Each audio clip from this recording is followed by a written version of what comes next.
ওয়াজআলনি ফি আইনি সাগীরা, আল্লাহ আমার চোখে আপনি আমারে ছোট বানান। ওয়া ফি আয়ুনিন নাসি কাবীরা, আল্লাহ মানুষের চোখে আপনি আমারে বড় বানান। কি মানুষ ছিল, নিজের চোখে নিজে ছোট থাকতে চাইতেন। আমরা নিজের চোখে নিজের বড় মনে করি, এরকম ডাকাইত আছে না নাই? নিজেরই নিজে মনে করে কত বড় সাহেব, লাট সাহেব। মান তাওয়াদা তারাফা, এটা হচ্ছে সুন্নাতুল্লাহি ফিল আরদ। মান তাওয়াদা তারাফা, যে নিচে নেমে থাকতে চায় আল্লাহ ওরা টেনে উপরে উঠায়, আর যে খালি উঠতে চায়, হিংসা করে অহংকার করে উপরে ঠেলতে চায়, ওরা নিচে নামায় দেয় কে? সাইয়েদনা আদমকে আল্লাহ বললেন, আদম সাল্লিম আলা উলাইকা নাফার লাম্মা খালাকাল্লাহু আদম ওয়া কানা তুলহু 60 যিরাআন। নিচে নেমে গেলে যে উপরে ওঠে, আর উপরে উঠতে চাইলে যে নিচে নামে, উদাহরণ দেখেন। আদম আলাইহিস সালামকে তৈরির পর আল্লাহ বললেন, আদম সাল্লিম আলা উলাইকা নাফার, এই ফেরেশতাদের সালাম দাও। কি দাও? সালাম দাও। কোনো প্রশ্ন নাই, আল্লাহ সালাম দিব কেন? ফেরেশতারা আমারে দিব না কেন? আমি আগে দিব কেন? কথা আছে কোনো? যেই সালাম দিল, সালাম দেওয়ার সাথে সাথে ওনার মর্যাদা বাড়িয়ে দিল কে? এত মর্যাদা বাড়ালেন যে নূরের ফেরেশতারা মাটির আদমকে সেজদা দিতে বাধ্য হয়েছে। চিৎকার করে বলেন ঠিক কিনা? তুমি মাটির আদমকে প্রথম সৃষ্টি করিয়া ঘোষণা করিয়া দিলে শ্রেষ্ঠ বলিয়া, তাই তো নূরের ফেরেশতা করে আদমকে সেজদা। সবার চেয়ে সম্মান দিলে মাটির আদমকে। আল্লাহু আল্লাহু পড়েন, আল্লাহু আল্লাহু তুমি জাল্লে জালালুহু, শেষ করা তো যায় না গে তোমার গুণগান। আল্লাহু আল্লাহু, সুবহানাল্লাহ পড়েন। কি সম্মান আল্লাহ বাড়াই দিলেন। আল্লাহ বললেন, আদম আজকে থেকে তুমি আশরাফুল মাখলুকাত, তুমি খলিফাতুল্লাহ ফিল আরদ, তুমি পৃথিবীতে আমার খলিফা, ভাইস চেয়ারেন্ট অফ আল্লাহ। আল্লাহর খলিফা, আল্লাহর আহকামগুলো পালনের জন্য ভাইস চেয়ারেন্ট। চুরি করলে হাত কেটে দাও, কার আইন? এই কাজ আদম তুমি দুনিয়াতে চেয়ে করো। জিনা করলে ডেথ পেনাল্টি, হেড অফ, শিরোচ্ছেদ করে দাও, কার আইন? খলিফা হিসেবে মানুষ এসে করবে। মানুষকে আল্লাহ আশরাফুল মাখলুকাত বানিয়ে নিচু হয়েছে, বড় বানিয়ে দিলেন। আর শয়তানের অবস্থা কি? শয়তানকে আল্লাহ বললেন সেজদা দে আদমকে। শয়তান যুক্তি দাঁড় করিয়েছে, খালাকতাহু মিন তিন খালাকতানি মিন নার ওয়া খালাকতাহু মিন তিন। আল্লাহ আপনি আমারে বানাইছেন আগুন দিয়া। কি দিয়া? আগুনের ধর্ম উপরের দিকে ওঠে, আর মাটির ধর্ম সে নিচে পড়ে থাকে, আমি কেন সেজদা দেব? শয়তানকে চিরকালের জন্য ইবলিস মালউন, অভিশপ্ত আর জাহান্নামী হিসেবে ঘোষণা দিয়ে দিল কে? এজন্য আপনি ছোট থাকতে চাইবেন, আপনারা বড় বানাবে কে? আর আপনি নিজে যদি বলেন আমি বড়, থাপ্পড় মেরে আপনারা নিচে নামাই দিবে কে? এজন্য বিশ্বনবী দোয়ায় বলতেন, আল্লাহুম্মা জাআলনি সাবুরা ওয়াজআলনি শাকুরা ওয়াজআলনি ফি আইনি সাগীরা ওয়া ফি আয়ুনিন নাসি কাবীরা। ও আল্লাহ, আপনি আমারে ধৈর্যশীল বানান, আপনি আমারে শুকরগুজার বান্দা বানান, আমার চোখে আমারে আপনি ছোট বানান, মানুষের চোখে আপনি আমারে বড় বানান। সুবহানাল্লাহ পড়েন। এজন্য সবসময় শুকরগুজার থাকার চেষ্টা করতে হবে। রাজি আছেন তো? যে কোনো মুহূর্তে, যে কোনো পরিস্থিতিতে আমরা শুকরিয়া করব কার? চিল্লায় বলেন কার? আমরা যেন বেশি বেশি আল্লাহ তাআলার শুকরিয়া আদায় করতে পারি। আল্লাহ তুমি তৌফিক দাও। সবাই পড়ি আমিন। উত্তর চান্দোলা হিলফুল ফুজুল ইসলামী সংগঠনের উদ্যোগে আজকের এই তাফসীরুল কোরআনের প্রোগ্রাম। হিলফুল ফুজুল নামটা আমার বড্ড প্রিয়। বিশ্বনবী যখন 15 কিংবা 20 বয়স, কোনো বর্ণনায় এসেছে 15, কোনো বর্ণনায় 20, তখন তিনি একটা ছাত্র সংগঠন করেছিলেন, ইয়াং স্টারদের একটা অর্গানাইজেশন করেছিলেন। ওটার নাম তিনি দিয়েছিলেন হালাফুল ফুদুল। হালাফুল ফুদুল, ওইটারই আমরা বাংলায় কি বলি? হিলফুল ফুজুল। হালাফ মানে শপথ, oath, we take an oath in the name of আল্লাহ। আল্লাহর নামে শপথ নেয়ারে বলে হালাফ। আর ফাদিলা, ফাদলুন, এগুলোর প্লুরাল হচ্ছে ফুদুল। ফুদুল মানে ভালো কাজ। ভালো ভালো কাজের উপর বিশ্বনবী যুবকদেরকে একত্রিত করলেন যে মক্কা শহরে কোনো টেন্ডারবাজি চলবে না, কোনো চাঁদাবাজি চলবে না, দুর্বলের উপর সবলের অত্যাচার চলবে না, জালিমের জুলুম চলবে না, হত্যা চলবে না, ধর্ষণ চলবে না, রাহাজানি চলবে না। মক্কা শহরটারে শান্তির শহর বানাতে হবে। যুবকরা এই দায়িত্ব কাঁধে নিয়েছে। কারা? মুরব্বীরা না, যুবকরা। যুবকদের আছে প্রাণ ঢালা উচ্ছ্বাস, অনেক শক্তি। এজন্য যুবকদেরকে ভালো কাজে আসতে হবে। যুবকরা চাইলে এই দেশের চেহারা পাল্টে দিতে পারে। এদেশে যুবক ভোটার আছে কয়জন জানেন? নতুন করে যুবক ভোটার হয়েছে 2 কোটি। they can change Bangladesh. They can change the face of Bangladesh. তারা 56,000 বর্গ মাইলের এই বাংলাদেশের চেহারা পাল্টে দিতে পারে। তাদের অনেক শক্তি। এই জন্য যুবকদের এই শক্তি কাজে লাগাতে হবে। ফেন্সিডিল, গাঁজা, ইয়াবা, হিন্দি সিনেমা এগুলোর পিছনে দৌড়ানো যাবে, পর্নোগ্রাফির পিছনে ছোটা যাবে। যুবক বয়সে ভয় করতে হবে কারে? চিল্লায় বলেন কাকে? আল্লাহ আমার যুবক ভাইদেরকে তুমি তৌফিক দাও। বিশ্বনবী এই হালাফুল ফুদুল তিনি গঠন করলেন মক্কাতুল মুকাররমাতে। পুরো মক্কা শহরটা শান্তি শহর হয়ে গেল। সুবহানাল্লাহ। পীর সাহেবদের মুখে এরকম হুঙ্কার দেখা যায় না। কথা কন। এরা থাকে খানকায়, এদের পেট থাকে বড়। সবার কথা বলছি না, বেশিরভাগ। কথা বলেন। এই ভণ্ডামি এই দেশে আছে না নাই? তো দিল বান্দা কালমা চোরে না পায় শ্মশান না পায় ঘোরে, দিন থাকিতে আয়রে পথে ছাইড়া দে ভণ্ডামি ভণ্ডামি ভণ্ডামি ভণ্ডামি, ছাইড়া দে ভণ্ডামি। আছে না নাই? নামাজ কালাম পড়ে না ইবলিশ শয়তানের নানা। আছে না? নামাজ নাই, রোজা নাই, নাচানাচি, নাচ গান, গোসল করে না, সারা বছরে করে একবার, ওই গোসলের পানি মুরিদরা খেয়ে ফেলায়। আছে না নাই? নামাজ রোজা করে না ইবলিশ শয়তানের নানা, ধর্মের একখান খুঁটি ধইরা কয়দিন করবা হয়রানি, ভণ্ডামি ভণ্ডামি ভণ্ডামি, ছাইড়া দে ভণ্ডামি। ঠিক কি না?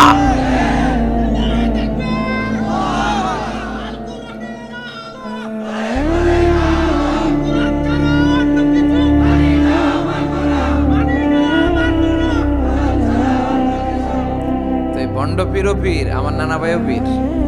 কথা কন। পীরে পীরে পার্থক্য আছে না নাই? পীরে পীরে পার্থক্য আছে। এজন্য পীর চিন্তা হবে। এদেশে এই পাক ভারতে ইসলাম প্রচারে ওলিয়া উলিয়াদের, পীর মাশায়েখদের অবদানের কোনো শেষ নাই। কিন্তু চিন্তা হবে, কোষ্টি পাথর দিয়ে যাচাই করে নিতে হবে। কারণ এই পীরের আদলে অনেক ভণ্ড এই বাংলার জমিন আছে না নাই?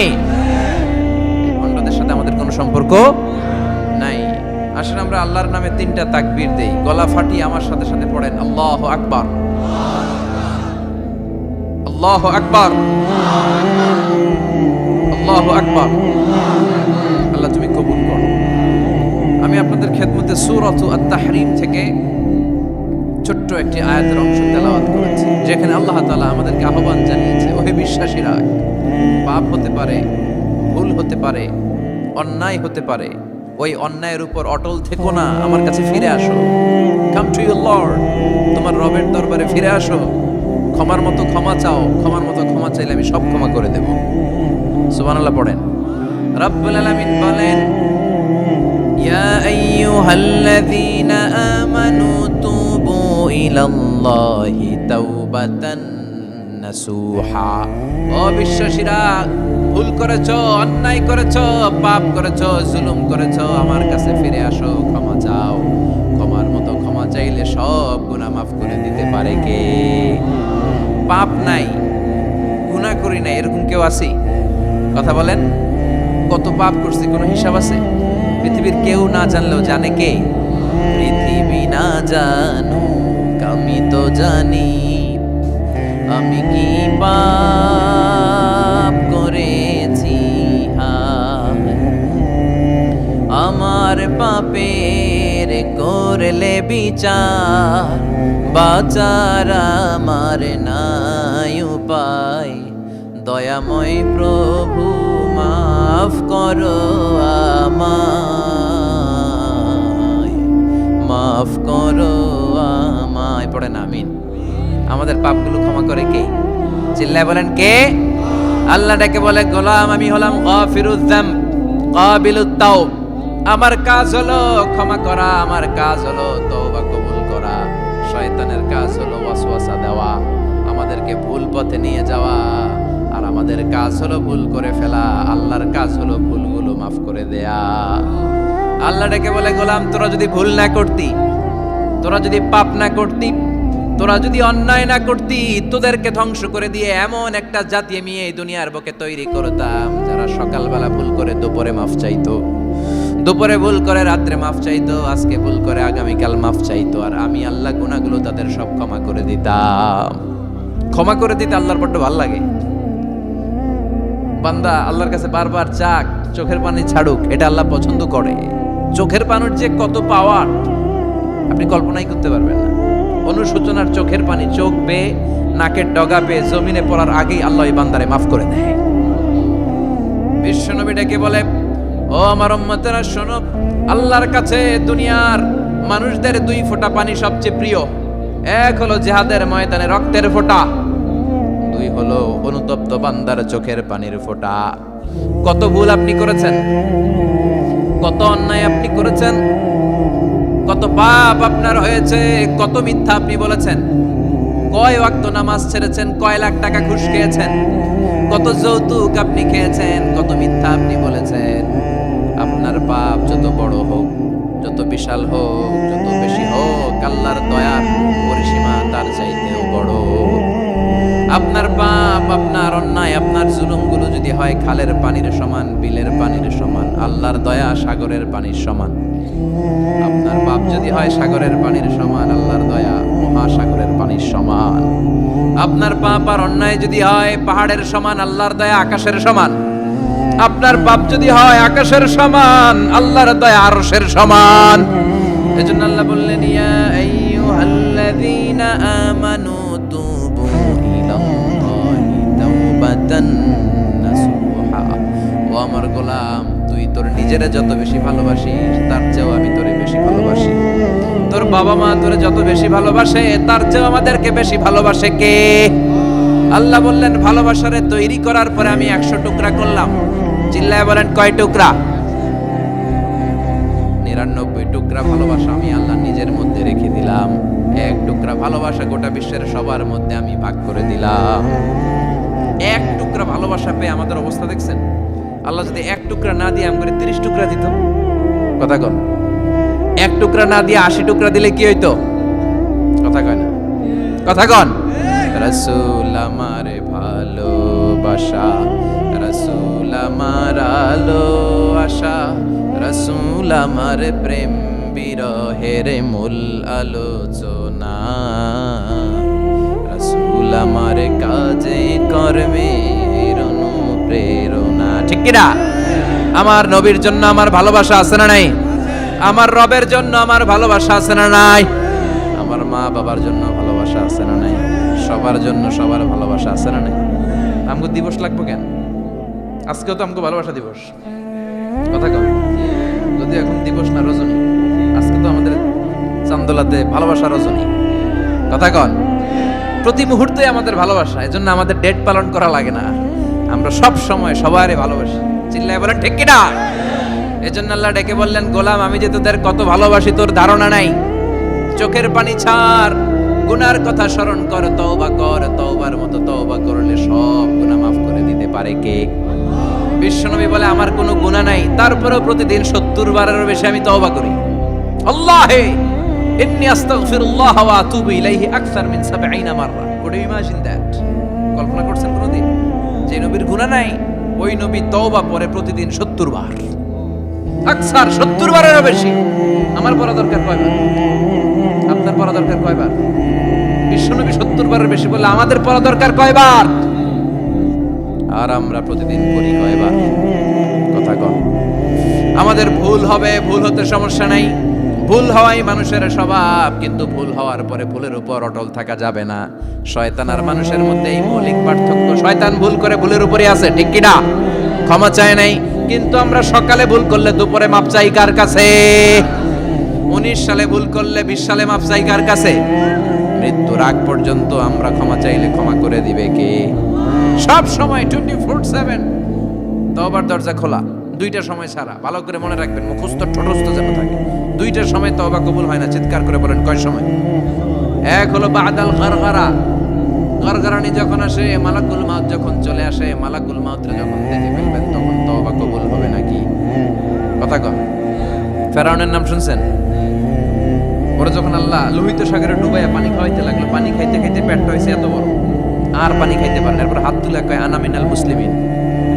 কোরআনের আয়াত, আনা মিনাল আব্দুল্লাহকে আমি মুসলমান, ফেরাউন নাই বলে মুসলমান, আমরা যাবো কই? কথা কহ।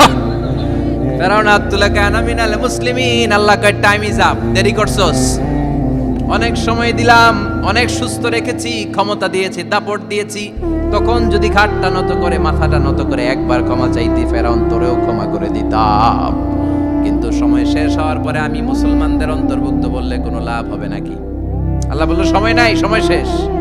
কারণ মুসা আলাইহিস সালামের চাচাতো ভাই অনেক দাওয়াত দিল যাকাত দে, কারণ কে যাকাত দিব না, এই সম্পদ আমি কামাইছি, আল্লাহ দেয় নাই। মুসা আলাইহিস সালাম বললেন তাহলে আযাবের অপেক্ষা কর, আযাব চলে আসলো। আল্লাহ বলেন মুসা সেফ জোনে যাও, সরো, এখনই আযাব। ফাখাসাফনা বিহি ওয়া বিদারিহিল আরদ, পুরো ফাইয়ুমের জমিনটার আল্লাহ কাঁপিয়ে দিলেন, আর কারুনকে সহ পুরো সম্পত্তি তার জামিনের ভিতরে দাবিয়ে দিলেন। হাঁটু পর্যন্ত কারুন দেবে যায়, ভাবছে উঠে যাবে, কোমর পর্যন্ত দেবে যায়, ভাবছে উঠে যাবে, গলা পর্যন্ত যখন দেবে যায় আর সুযোগ নাই। কয় মুসা আমার সব সম্পত্তি তোরে আর তোর আল্লাহরে দিয়ে দিলাম, আমারে বাঁচা, আমারে সব সম্পত্তি তোর আর তোর আল্লাহর, আমারে খালি বাঁচা, চাচা আপন প্রাণ। আল্লাহ বলে সময় শেষ। তার মানে বাদাল গারগারা তওবা কিন্তু আর কবুল হয়। এই হলো একটা। নাম্বার 2, বাদা তুলুই শামস মিন মাগরিবিহা, প্রতিদিন চাঁদোলাতে সূর্য কোন দিক দিয়ে ওঠে? কথা কয় না? পূর্ব দিকে। কিয়ামতের আগ দিয়ে সূর্যের পূর্ব দিকে উঠবে না, পশ্চিম দিক থেকে উঠবে। যেদিন প্রভাতে পশ্চিম দিক থেকে সূর্য উঠবে, ওই দিন থেকে তওবার দরজাটারে বন্ধ করে দিবে কে? তার আগ মুহূর্ত পর্যন্ত জীবনে যত গুনাহ করেছি, অন্যায় করেছি, চোখের পানি ছেড়ে ক্ষমা চাইলে ক্ষমা করবে কে? শয়তান আল্লাহরে চ্যালেঞ্জ দিছে, আল্লাহ তুমি আমারে জাহান্নামে পাঠাবা, আমিও তোমার বান্দা করে লয়ে একসাথে জামাতে ঢুকমু, একা ঢুকবো না, একা যাব না, তোমার বান্দাদেরকে সবগুলোরে জাহান্নামী বানায়া তারপরে ঢুকমু। তোমারে চ্যালেঞ্জ দিলাম, একটারও জান্নাতে ঢুকাইতে পারবা? আল্লাহ কই তুই আমারে চ্যালেঞ্জ দিলি? আমি তো সব রাজার বড় রাজা, মহারাজা, আমারে চ্যালেঞ্জ দেশ, এত সাহস পাইলি কই? তুই আজীবন ওয়াসওয়াসা দিয়ে পাপ কাজ করাবি, একদিন তাফসীর মাহফিলে এসে আমার বান্দা ক্ষমা চাবে, আমি মাফ করে দেব, তুই কি করবি? আজীবন অন্যায় করবে, আজীবন পাপ করবে, জুলুম করবে, একদিন চোখের পানি ছেড়ে আমার কাছে কান্নার মতো কান্না করলে আমি সব গুনাহ মাফ করে দেব। এজন্য আল্লাহ বললেন ইয়া আইয়ুহাল্লাযীনা আমানু তুবুল্লাহি তাওবাতান নাসুহা, ভুল করেছো তওবা করো, মাফ করবে কে? সাইয়েদনা আদম আলাইহিস সালাম ভুল করলেন, দুনিয়ায় এসে শত শত বছর কাঁদলেন, কিন্তু ক্ষমা হয় না। আল্লাহরে বললেন আল্লাহ কি করলে ক্ষমা পাবো বলো? ফাতালাক্কা আদামু মির রাব্বিহি কালিমাতিন ফাতাবা আলাইহি, আল্লাহ বললেন ও আদম তোমারে কিছু কালেমা শিখাইয়া দেই, এই কালেমাগুলো দিয়ে আমার কাছে দোয়া করো, ক্ষমা করে দেব। আল্লাহ শিখাইয়া দিলেন ও আদম দুই হাত তুলে চোখের পানি ছেড়ে আমার কাছে পড়ো, রব্বানা, পড়েন রব্বানা যালামনা আনফুসানা ওয়া ইল্লাম তাগফির লানা ওয়া তারহামনা লানাকুনান্না মিনাল খাসিরিন। এটা শিখাই দিয়েছিল আল্লাহ। আল্লাহ আমি জুলুম করেছি, অন্যায় করেছি, ভুল করেছি, পাপ করেছি, তুমি যদি ক্ষমা না করো ক্ষমা করার কেউ নাই, ঠিক কি না? আমরাও পাপ করলে এই দোয়াটা পড়ার দরকার আছে না নাই? 5টা শর্ত সাপেক্ষে আমাদের তওবা কবুল করবে কে? তওবা কবুল হওয়ার কিছু শর্ত আছে 5টা। কয়টা? চিৎকার মেরে বলতে হবে, তওবা কবুল হওয়ার শর্ত কয়টা? 1 নম্বরে হচ্ছে আল ইকরা, acknowledgement. You have to give the acknowledgement that you are the greatest sinner on earth. আপনাকে ঘোষণা দিতে হবে যে আপনি পৃথিবীর সবচেয়ে বড় পাপী। 1 নম্বর শর্ত, আপনি বলেন যে আল্লাহ আমার চেয়ে বড় পাপী নাই, আকাশের নিচে জমিনের উপরে আমি সবচেয়ে বড় পাপী, এমন কোনো পাপ নাই যেটা আমি করি নাই, ঠিক কি না? 1 নম্বরে পাপের ঘোষণা দেন। 2 নম্বরে আন-নাদাম, নাদাম মানে repentance, you have to be repentant for what you have done. আপনাকে অনুতপ্ত হতে হবে, চোখের পানি ছাড়তে হবে, আল্লাহ আমি লজ্জিত, আল্লাহ আমি নাদান, আমি পিশাচ, আমারে মাফ করে দাও। তার মানে স্বীকার গেলেন কি অন্যায় করেছেন। 2 নম্বরে আপনি অনুতপ্ত হলেন। 3 নম্বরে স্টপ, যেই পাপ করতেছিলেন ওটা থামান, stop what you have done, যেটা করতেছিলেন আগে থামান। আপনি সুদ খাইছেন, অনুশোচনা আসলো, মাফও চাইতেছেন আবার সুদও খাইতেছেন, হবে? আপনি ঘুষ খেয়েছেন, তওবা শুরু করলেন, আবার ঘুষও খেয়ে যাচ্ছেন, হবে? থামেন, স্টপ। 3টা। 4 number, to hate what you have done, ঘৃণা করতে হবে, যেই পাপটা করেছেন মন থেকে ওই পাপটাকে ঘৃণা করতে হবে। 5 নাম্বার শর্ত হচ্ছে to determine that you never repeat this sin again in your life. আল্লাহর ওয়াদা দেন, কমিটমেন্ট দেন যে আল্লাহ আমার জীবনে পারতপক্ষে এই পাপ জীবনেও করব না। চিৎকার করে বলেন ঠিক কিনা? তার মানে আপনি শিকার যান, তারপরে আপনি অনুতপ্ত হবেন, যে পাপ করেছেন থামিয়ে দিবেন, পাপটারে মন থেকে ঘৃণা করবেন, আল্লাহর ওয়াদা দিবেন আল্লাহ করব না। এই 5টা শর্তের আলোকে তওবা করলে জীবনের সব গুনাহ মাফ করে দিবে কে? এজন্য আল্লাহ বললেন, ইয়া আইয়ুহাল্লাযীনা আমানু তুবু ইলাল্লাহি তাওবাতান নাসুহা। তওবার মতো তওবা করো, সব গুনাহ মাফ করতে পারে কে? তওবা করবেন তো? রাজি আছেন? কবে করবেন? এই মুহূর্তে তওবা করলাম, এই মুহূর্তে আল্লাহর কাছে ক্ষমা চাই, আল্লাহ জীবনের সব গুনাহ মাফ করে দাও। আমাদের দেশে তওবা করার জন্য হুজুর লাগে। কথা কন, বিশ্বাস হুজুর, বড় হুজুর, ছোট হুজুর, হাফেজ সাহেব লাগে না? হাফেজ সাহেব, ইমাম সাহেব, এদের ছাড়া নাকি তওবা হয় না। না, এটা ভুয়া কথা। আপনি অনুতপ্ত হন, আপনি চোখের পানি ছাড়েন, আপনি আপনার রবরে বলেন, ক্ষমা করে দিবে কে? ইমাম সাহেব আসতে হবে শর্ত না, পীর সাহেব হুজুর এসে হুজুরের হাতে হাত রেখে তওবা পড়তে হবে শর্ত না। আপনার রবরে ডেকে চোখের পানি ছেড়ে ক্ষমা চান, ক্ষমা করবে কে? আর প্রতিদিন শতবার পড়তে থাকবেন আস্তাগফিরুল্লাহ। আওয়াজ করে সবাই পড়েন আস্তাগফিরুল্লাহ, আর জোরে পড়েন আস্তাগফিরুল্লাহ। বিশ্বনবী বলেন, মান লাজিমাল ইস্তিগফার জাআলাল্লাহু লাহু মিন কুল্লি দিকিন মাখরাজা। সব সময় ইস্তিগফারের সাথে যে লেগে থাকবে, রব্বুল আলামিন তারে 5টা জিনিস দিবে। কয়টা? কথা কন আরো জোরে, সবাই বলেন কয়টা? নাম্বার 1, জাআলাল্লাহু লাহু মিন কুল্লি দিকিন মাখরাজা। বিপদে পড়লে বিপদ থেকে উদ্ধার করবে কে? আমাদের তো কোনো বিপদ নাই না? আছে কত বিপদ। হ্যাঁ, রাস্তাঘাটে দুর্ঘটনা হতে পারে, যে কোনো সময় ভূমিকম্পে পড়তে পারি, বজ্রপাত পড়তে পারে না, ঠেড়া পয়রা মানুষ নাই, আছে না নাই? এই বিপদ আপদ থেকে আপনারা রক্ষা করবে কে? যদি আপনি ইস্তেগফারের সাথে আঠার মতো লেগে থাকেন। কিসের সাথে? কথা বলেন। ইস্তেগফারের সাথে লেগে থাকতে পারলে 1 নাম্বার হচ্ছে বিপদে পড়লে আপনারে মুক্ত করে দিবে কে? 2 নাম্বার, ওমিন কুল্লি হাম্মিন ফারাজা। যে কোনো ধরনের টেনশন, হাইপার টেনশন থেকে বাঁচায় দিবে কে? আমাদের তো টেনশন মেনশন নাই না? আছে? লাইফ নিয়ে টেনশন, বাঁচার টেনশন, মরার টেনশন, ক্যারিয়ারের টেনশন, রাস্তাঘাটে যানজট এটার টেনশন, পুলিশের দৌড়ানি, র্যাবের দৌড়ানি, বাড়ির ভাড়া, গ্যাস বিল, বিদ্যুৎ বিল, ছেলে মেয়েদের লেখাপড়া, কত টেনশন। সব টেনশন থেকে আপনারে মুক্ত করে দিবে কে? 3 নম্বরে, ওয়ারযুকহু মিন হাইসু লা ইয়াহতাসিব। এমন জায়গা থেকে আল্লাহ আপনার রিজিকের ব্যবস্থা করবে আপনি কল্পনাই করতে পারবেন না। সুবহানাল্লাহ পড়েন। 4 নম্বরে, সব সময় ইস্তেগফার যদি পড়া হয়, আল্লাহর কোনো আযাব ওই বান্দার উপরে আসে না। ওমা কানাল্লাহু মুআযযিবাহুম ওয়া হুম ইস্তাগফিরুন। যতক্ষণ আমার বান্দা আমার কাছে ইস্তেগফার পড়তে থাকে, আমার কোনো আযাব বান্দারে পাবে না। যতক্ষণ ইস্তেগফার পড়বেন, আল্লাহর কোনো আযাব আপনার উপর আসবে না। 4টা গেল। 5 নাম্বার, বারবার ইস্তেগফার পড়লে রফিক ভাই আল্লাহ আপনারে মুস্তাজাবুদ দাওয়া বানায়। দোয়া করা মাত্র কবুল করে নিবে কে? মুস্তাজাবুদ দাওয়া বুঝেন তো? মানে যিনি হাত তুলতে দেরি, কবুল হতে দেরি হয় না। বারবার ইস্তেগফার পড়ে দেখেন যে আপনার দোয়া কেমনে কবুল হয়।